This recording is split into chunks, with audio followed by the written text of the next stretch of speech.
Pero ngayon, gagawa muna ako ng secret base. Isang malupit na secret base. Siguro, yung secret base natin, dito natin ilalagay. Parang ganyan. O diba? Apakalupit. Apakapangit.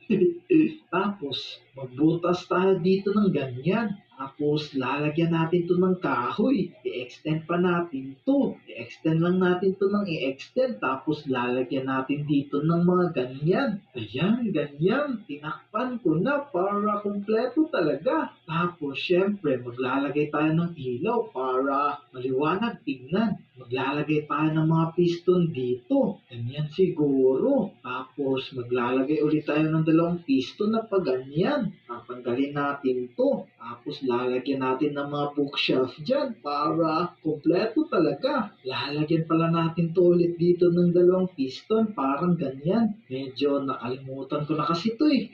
Yan ang mga taropa. Gumagana na. Ganito lang pala yun.